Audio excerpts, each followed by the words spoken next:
descente à bord à chaque fois. Quand le capitaine va à terre, il n'y a que le mousse qui a le droit de godiller ou de naviguer. C'est lui qui garde le canot tant que le capitaine est à terre, et quand le capitaine revient, c'est le mousse qui ramène le mousse, il va encore le tenir. Et puis le matelot, vous y allez, hein, dès qu'il touche la terre. Et voilà, donc Julien Chauvelon dans sa tenue tropicale. Donc, on connaît ses descendants parce que son petit-fils vient régulièrement à bord quand on va à Nantes. C'est lui qui nous a donné la photo, là, le tableau du navire. Il nous a montré plein de souvenirs de son grand-père. Encore Julien Chauvelon à Nantes, hein, lors d'une escale, avec un ami, on voit sur la claire-voie, vous voyez, qui déjà était là, qui était vraiment d'origine. Il était jeune là. Alors en mai 1902, là, le Belem va échapper à une catastrophe naturelle. Pour ceux qui ont été en Martinique, on reconnaît bien, hein, vous connaissez bien Saint-Pierre. Saint-Pierre. Donc en bas de la montagne Pelée. Donc voilà la ville de Saint-Pierre qu'on appelait le Petit Paris à l'époque. Hein, c'était l'ambiance là-dedans, beaucoup d'argent, beaucoup d'échanges commerciaux, donc c'était la fête tout le temps. Tous les soirs, c'était samedi soir. En plus là, les matelots par contre nous allaient à terre parce qu'on était en France, avec des gendarmes partout pour ramener les matelots. Et puis on n'était pas très loin, ils pouvaient y aller à la nage, donc ok, on les laissait sortir. Fort-de-France, ils aimaient bien. Donc vous voyez encore les navires au mouillage dans les rangs. Hein. Fort-de-France, il n'y a pas de quai, il n'y a pas de port. Donc on mouille. Hein, le Belem mouillé ici à peu près. Et on charge, hein, le sucre, le rhum. Les navires, hein, ils restent là assez longtemps parce qu'ils mettent des tanks partout pour se protéger de la chaleur. Parce que voilà la belle baie de Saint-Pierre. Donc mai 1912. Alors le Belem évidemment est arrivé au mouillage ici et il arrive et le capitaine quand même il voit qu'il y a le volcan il crache pas mal. Alors le volcan, la montagne Pelée s'est réveillée depuis quelques mois, il y a eu déjà des coulées de boue, des nuées ardentes, il y a eu des morts. Et bon, les autorités disent ne vous inquiétez pas, comme Tchernobyl et Fukushima, vous ne risquez rien. Le gouverneur prend la responsabilité. Vous ne risquez rien, les experts sont tous d'accord. Et heureusement, le Belem, sa place est prise par un autre navire, Takama, qui va occuper son mouillage. Et le problème, c'est qu'il ne peut pas y aller. Il y a autre chose, parce qu'il aurait pu peut-être mouiller, il aurait pu mouiller ici. Ici, à Fort-de-France. Et le capitaine, il décide de repartir, de remonter contre le vent, pour aller mouiller de l'autre côté au vent de l'île, en fait. Pas très rassuré, quand même. Alors, il y a un autre navire qui va sortir grisou, c'est un navire italien. Aussi. Parce que lui, les Italiens, ils connaissent les yeux et tout ça. Donc Chauvelon, il se sauve dans l'après-midi, enfin il fait demi-tour, il repart. Et heureusement parce que le lendemain matin, donc il est arrivé le 6 mai au soir, et le 7 mai, le lendemain matin, le dimanche matin à 11 h, la montagne Pelée explose. Il y a une nuée ardente. Une nuée ardente, c'est un vent brûlant, hein, à peu près 800 et 1000 degrés. Qui avance à 350-400 km/h et qui va descendre sur la ville de Saint-Pierre. En quelques minutes, il y aura à peu près 30 000 morts. À l'époque, il n'y avait pas vraiment de monde. Il y aura 2 survivants, donc 6 Paris et puis un autre qui restait à Nantes. Donc la ville va être détruite dans quelques minutes. Évidemment, tous les navires qui sont au mouillage vont être détruits. Aucun va sauver. Donc ça c'est avant, après. Vous voyez l'ambiance avant. Il n'y a plus rien. Il y a juste ce vapeur là qui va rester, oui, il brûle, hein, dans la nuit ardente. Il va rester quelques jours à brûler, puis il va couler. Tous les épaves sont au fond. Il y a quelques heures près, si le Belem avait mouillé où il aurait dû être, l'explosion. Il n'a pas échappé à une première catastrophe naturelle qui n'est pas fréquente, hein, l'explosion de la montagne Pelée, c'est une fois mémoire humaine. Le Belem est retourné en 2002, évidemment, en centenaire, et il a mouillé à l'endroit qu'il aurait dû occuper si la place avait été libre. Il y avait plus ou moins de place à tout. Là, on voit bien, hein, il est juste vraiment sur la montagne Pelée, il aurait été rôti. Première catastrophe naturelle. Alors, en 1907, le navire est vendu, donc courant avec la loi de Prüm et tout, il a fait gros bénéfice avec le navire. Et il le met en vente et il va être racheté par l'armement Demange. Un des armements survivants nantais aussi. Alors Demange, lui, il a une ligne sur la Guyane. Et en plus, il reçoit l'exclusivité de la desserte de la Guyane. Notamment le ravitaillement de la compagnie,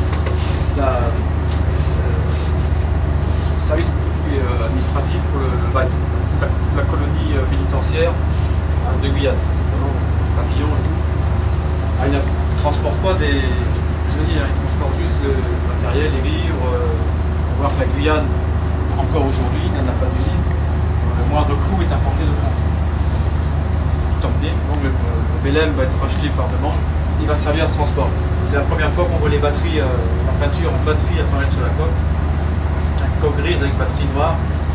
Alors, beaucoup de navires avaient ça. Alors, milieu du 18e, début 19e, début 19e, milieu 19e, bon, le bateau avait adopté des fausses batteries. En fait, vous savez, les navires de guerre avaient des mantelets de sabord. Hein, et les trappes pour nous, là, on a eu pirates, tout ça. Là. Hein, le canon est sorti, on a arrosé l'ennemi. Donc les mantelets. Donc de loin, les silhouettes de bateaux de guerre et de commerce étaient assez similaires. Donc les pirates, avant de se risquer, regardaient comme ça. Ils voyaient des batteries, ils ne pouvaient pas y aller. Donc c'était dissuasif. Voilà, c'était un leurre. Par la suite, c'est devenu plus décoratif, évidemment. Tous les navires de la maison bord, par exemple, sont en batterie, coque blanche, batterie. Et voilà, c'est la première fois que le Belém va... Parce que chaque compagnie, en fait, a sa couleur. Ça permet aussi aux navires de s'identifier entre eux, par exemple. Au large, tiens, coque grise, batterie, c'était l'armement. Voilà. Alors, il va faire jusqu'en 1909. Voilà, la colonie pénitentiaire en Guyane à la belle époque. En 1909, le navire est revendu et racheté par Fleuriot, encore un amateur nantais. Là, on voit monsieur et madame Fleuriot et leurs enfants. C'est pas les enfants du capitaine de... Là, on voit le capitaine Chauvelon et sa femme. Alors là, on est à Nantes. Hein. Et deux petits frères. Par contre, Chauvelon et sa femme ont aussi deux filles. Et la fille donc l'épouse de Chauvelon fera 2 voyages à bord du navire. 2 voyages complets à bord du Belém. Et leurs 2 filles font un voyage complet. Mais après, elles sont trop grandes, elles doivent aller à l'école. C'est ça quand elles étaient petites. Alors en 1914, eh ben, je vous ai dit la loi des 8 heures de travail tombe. Et donc, les grands voiliers sont plus rentables. En France, 1914, c'est la fin des grands voiliers. D'une part à cause de la loi des 8 heures, et ensuite, évidemment, par les faits de guerre. On va voir plus après. La flotte de commerce va être un petit peu torpillée par les Allemands. Donc, c'est la fin des grands voiliers. En 1922, c'est le dernier grand voilier français pratiquement qui navigue. En 1921, le canal de la Martinière est rempli de grands voiliers. Tous les armateurs, de toute façon, avec les lois de prime, ne s'appliquent plus. 1902 déjà, puisque sans vapeur, ils ont rappelé tout ce qu'ils avaient à rappeler. Ils se débarrassent des voiliers, c'est là qu'on va perdre toute notre flotte en quelques mois. Donc là on est en 1914, février 1914. Ça vous dit quelque chose 1914? Il n'y a pas eu un événement en 1914? Voilà, alors là, juste avant la guerre, le bateau va être mis en vente. Et il va être racheté par un Anglais. Donc là, c'est la fin de la période commerciale du Belém. Deuxième vie du Belém, un yacht de luxe. Alors en 1914, en février 14, donc, il est racheté par le duc de Westminster, qui cherche un navire pour faire un yacht de luxe. Alors, on peut se demander pourquoi un Anglais vient chercher un navire français, alors que les ports anglais sont remplis de grands voiliers des armées. 20 000. Alors, en grand voilier, il va en avoir 7 800. Les 200. Alors, pourquoi un Anglais vient chercher un bateau en France?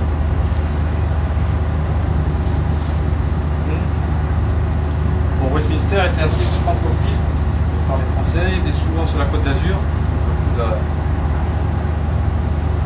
l'aristocratie anglaise. Bon, Westminster, c'est la famille royale, hein, les George V. Et c'est un grand dépensier aussi.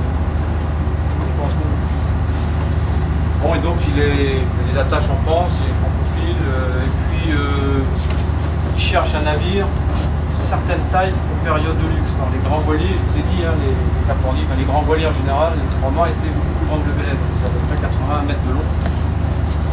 Donc c'est un peu grand pour faire un navire un yacht privé. Et le Belem, il a un gros avantage, c'est un antillais, je vous ai dit, il a une petite taille. C'est certainement la taille idéale pour faire un yacht. Pas trop grand, suffisamment quand même pour avoir du confort. Donc, premier atout. Deuxième atout, grâce au capitaine peinture, il est super entretenu. Comme là, c'est comme une voiture d'occasion, vous achetez une voiture d'occasion, c'est horrible. Et troisième chose, les lacs de courant, il y a des belles lignes. Les Anglais sont comme sensibles à l'esthétique des navires, hein, heureusement. Les lignes plaisent, il a la bonne taille, il est propre, il est en bon état. Comme deux coups de pied dedans, ça a l'air bien qu'il soit français, donc il nous l'achète. Donc il achète le Belem. Le Belem va être conduit en 1914, en février 14. Là, il va subir une tempête phénoménale, un ouragan. Et Westminster se dit merde, le bateau, nous on n'arrive pas en Angleterre, ils vont on l'a perdu parce qu'il y a beaucoup de pertes.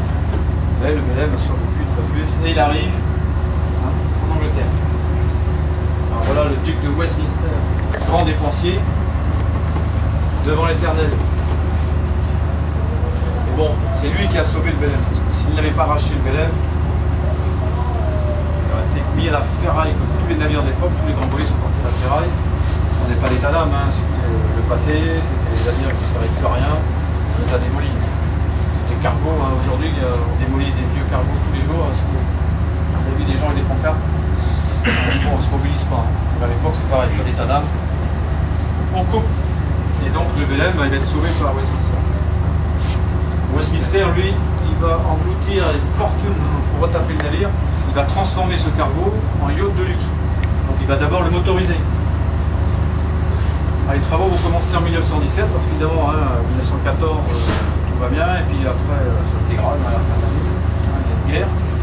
Donc il va rentrer en chantier qu'en 17. Il va sortir vers 1918-19. Donc 2 hélices. Là, c'est quand même plus confortable d'avoir des moteurs. À l'époque, ce sont des moteurs Bollinger, et là, on a ça. Et 2 hélices à 4 pales qui sont toujours là, qui sont d'origine. Et ces maudites hélices, pour elles nous aident bien, mais elles nous font perdre 2 nœuds.